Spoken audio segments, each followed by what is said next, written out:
Dans cette édition, gros plan sur l'initiative d'une association en Seine-Maritime. Celle-ci vient de créer une boutique solidaire destinée à aider les jeunes à financer leur permis de conduire.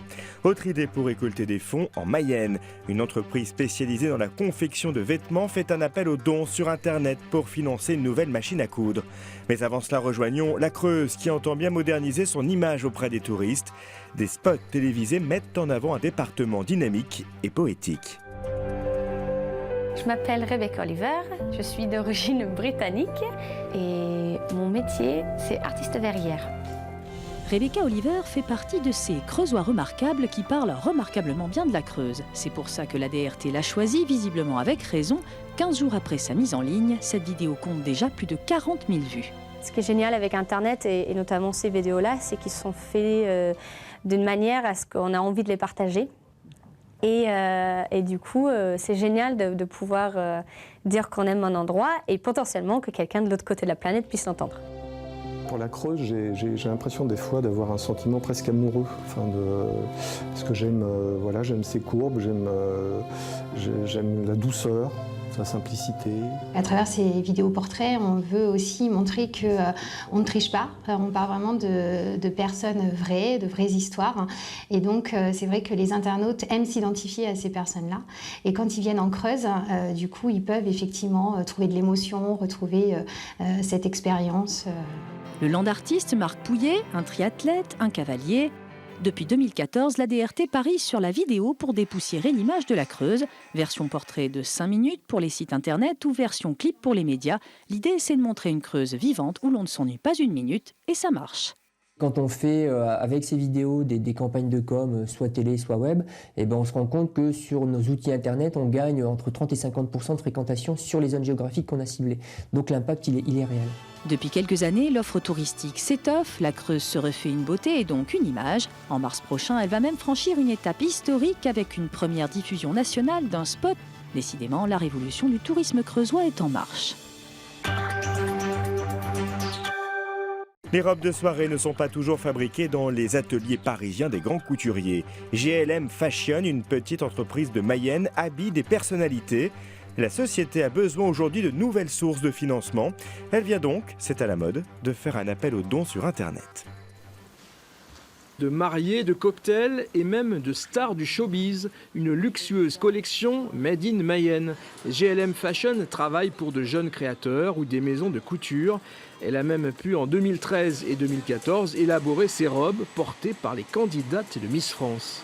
Donc c'est par l'intermédiaire d'un de nos clients, qui a été sollicité par le comité Miss France pour dessiner et réaliser le patronage. Et suite à ça, donc, il a pensé à l'atelier GLM pour la réalisation des 12 robes. Mais si l'entreprise travaille sur commande, elle peut aussi apporter sa propre touche au modèle. Aux côtés de la vingtaine de petites mains, 3 stylistes modélistes parachèvent les créations, avec parfois une certaine liberté dans la finalisation. Un petit peu, oui. Oui, parce que du coup, j'accompagne le client dans sa démarche. Donc oui, je mets un petit peu ma patte. Et puis en tant que styliste aussi, je peux aider à trouver des lignes plus harmonieuses et des formes plus harmonieuses par rapport à ce que le client veut. Et en Mayenne, l'industrie du tissu et la couture font partie de l'histoire économique et du patrimoine local. Une belle carte de visite, mais paradoxe, ici les commandes dépassent parfois les possibilités. Alors la société fait un appel aux dons sur le site Ulule. Objectif, recueillir une somme de 14 000 € pour l'achat d'une nouvelle machine. Cette autre initiative solidaire en Seine-Maritime, l'association de sauvetage et de secourisme Dieppe-Côte d'Albâtre vient d'ouvrir une boutique. Objectif, aider les jeunes à financer leur permis de conduire, un permis cher et pourtant indispensable pour s'insérer dans la vie professionnelle. Il y avait beaucoup de monde pour l'ouverture de la boutique L'Écosse Solidaire. Un lieu où l'article le plus cher coûte 20 €. De quoi faire des heureux. J'ai trouvé des caleçons neufs, pas chers, une paire de chaussures et une couette pour 2 personnes pour le lit. Et tout ça pour combien? Tout ça pour à peine 20 €.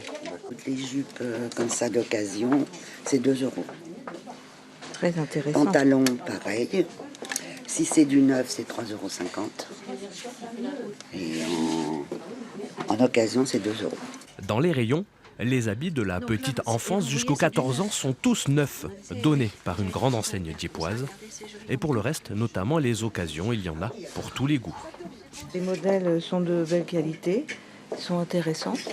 L'argent des ventes servira ensuite à financer des permis de conduire pour des jeunes en situation précaire, entre 18 et 25 ans, mais avec certaines conditions.